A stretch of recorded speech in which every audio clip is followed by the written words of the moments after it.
Continuando con la serie de videos de circuitos magnéticos acoplados, vamos a hablar de un ejemplo, el transformador como circuito acoplado. Entonces tenemos la estructura básica de un transformador que ya lo hemos discutido en otros videos, donde tenemos dos inductancias propias, L1 y L2, que vamos a asumir que son iguales, las resistencias R1 y R2 de cada devanado, que para este caso vamos a asumir que son idénticas, R1 y R2, y una mutua entre los devanados, vamos a denominarla M. Consideramos que el transformador no tiene acoplamiento perfecto. Si tuviera acoplamiento perfecto, ya lo hemos discutido en algún otro video donde el transformador simplemente no funcionaría con acoplamiento perfecto, esto no había inversa de la matriz de inductancia. Entonces cada bobina posee una inductancia propia L1 y L2 respectivamente y una inductancia mutua M, la resistencia propia de cada bobina R1 y R2. Entonces aplicando los principios que hemos estudiado hasta ahora, podemos establecer las ecuaciones de los dos ejes eléctricos, el eje 1 y el eje 2, del transformador como B igual a R por I más la derivada del enlace. Siendo un sistema lineal, el enlace lo vamos a asumir como L por I. Entonces vamos a tener que las ecuaciones eléctricas del transformador las podemos describir como aparece en la ecuación 30 en función de la matriz de resistencia de los devanados y la matriz de inductancias de los devanados propias y mutuas. Entonces, teniendo el sistema que vimos en la ecuación 30, podemos obtener el sistema en forma canónica. Es decir, despejamos las derivadas de corriente en función de las demás variables. Fíjense que aparece la ecuación 31 donde necesitamos la inversa de la matriz de inductancia. Entonces, escribiendo la expresión 31 de forma menos compacta, tenemos que la derivada de las corrientes es la inductancia inversa menos la matriz de resistencia por las corrientes más las tensiones. Para que el sistema sea solucionable, debe existir la inversa de la matriz de inductancia. Por tanto, los coeficientes M y L no pueden ser idénticos, es decir, el acoplamiento entre las inductancias propias y mutuas del transformador no pueden ser ideales o perfectas. Entonces, para simplificar un poco el problema, vamos a asumir que las inductancias y la resistencia de los dos devanados son iguales. Por tanto, la expresión 32 se puede escribir, asumiendo esta simplificación, como aparece en la ecuación 33, donde vamos a definir la matriz A como R por L inversa, simplemente. Entonces, para poder solucionar este sistema de ecuaciones de primer orden, vamos a utilizar la técnica de autovectores y autovalores.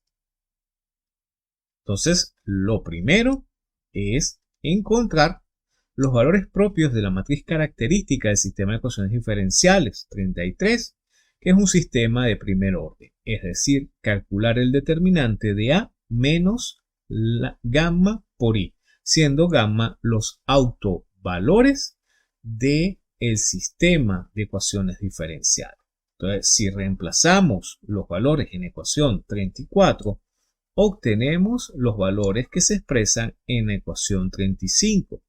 Desarrollando el cálculo del determinante, podemos encontrar la ecuación de segundo grado que rige la ecuación característica del sistema de ecuaciones diferenciales que definen el transformador ideal, como gamma cuadrado más 2R por L sobre L cuadrado menos M cuadrado gamma más R cuadrado sobre L cuadrado menos M cuadrado igual a 0.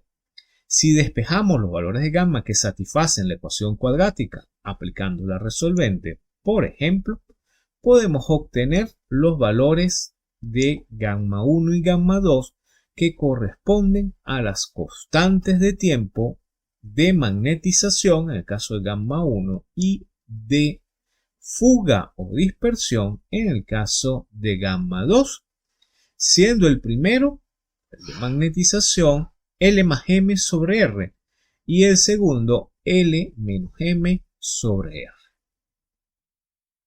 Como los valores de L y M son positivos, gamma 2 es mucho mayor que gamma 1 si el coeficiente de acoplamiento K12 es cercano a la unidad.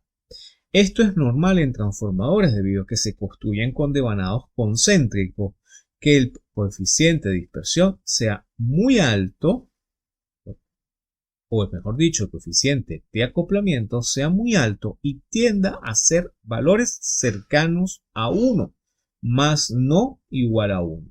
Entonces, como la inductancia mutua se puede calcular en función del coeficiente de acoplamiento y del valor de inductancia, como lo vemos en expresión 39.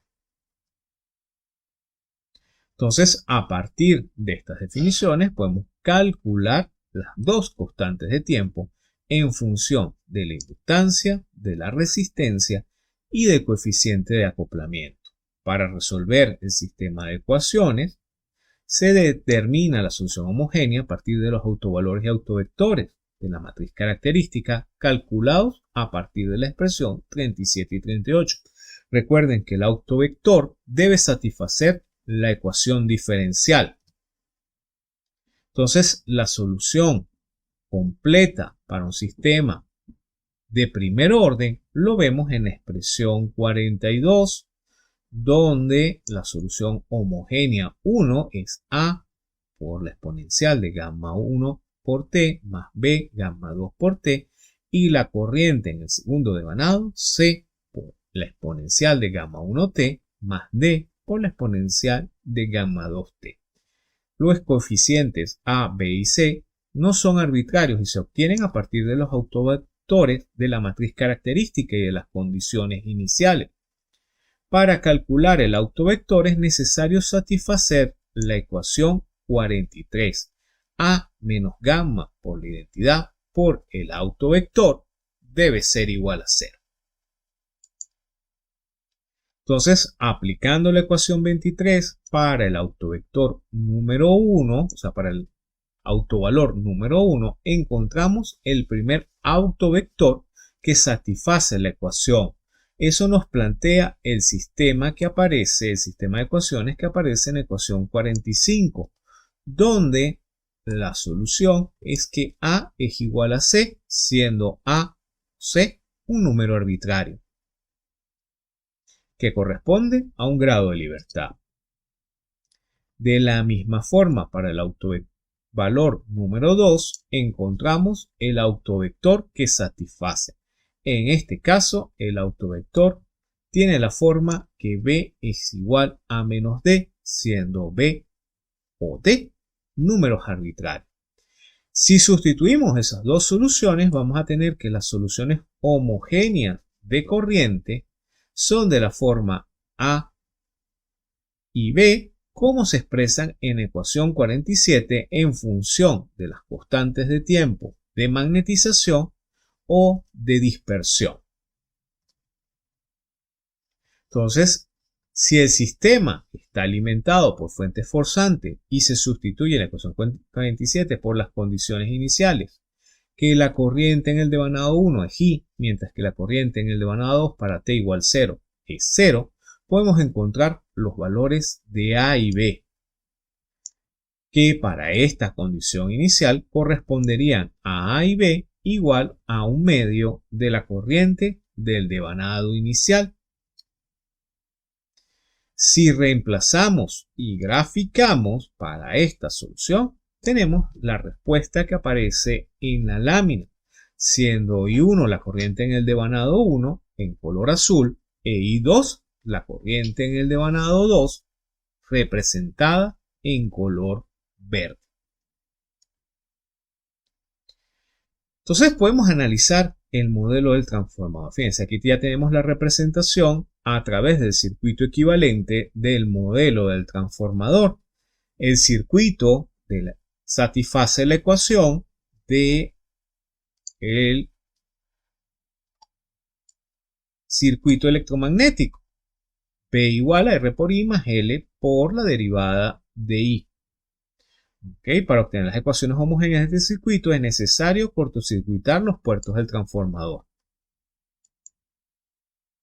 Entonces, si cortocircuitamos por magnetización, vemos que L menos M es igual a la dispersión aproximadamente. Entonces nos da la constante de tiempo de magnetización.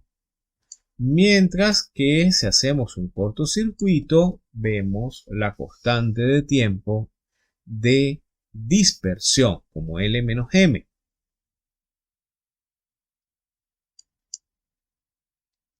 Entonces, una forma más directa para calcular la respuesta transitoria y permanente de los sistemas acoplados magnéticamente consiste en aplicar la transformación de Laplace con el cuidado, obviamente, de las condiciones iniciales. Si al sistema 30 se le aplica la transformación de Laplace, obtenemos el sistema 53 dado en el mundo de la frecuencia, es decir, en el mundo de Laplace. Si agrupamos, podemos escribir el sistema de ecuaciones de forma compacta en función de las tensiones y de las corrientes representadas en su transformación de Laplace. A partir de la ecuación 54 se puede determinar la función de transferencia transitoria de tensión entre el primario y el secundario del transformador. Si el transformador se encuentra en vacío, la corriente del secundario I2 es 0 y por tanto I2 de S es 0 también. Entonces, en esta condición tenemos que el sistema de ecuaciones se reducen a la ecuación 55 y 56. Si dividimos las dos ecuaciones, obtenemos la función de transferencia entre primario y secundario, que corresponde a la constante de tiempo de magnetización. Para un escalón de tensión en la bobina tenemos la respuesta de tensión en el secundario del transformador. Antitransformando tendríamos la solución y considerando la inductancia mutua tendríamos la solución del circuito ante una excitación tipo escalón con el transformador en circuito abierto.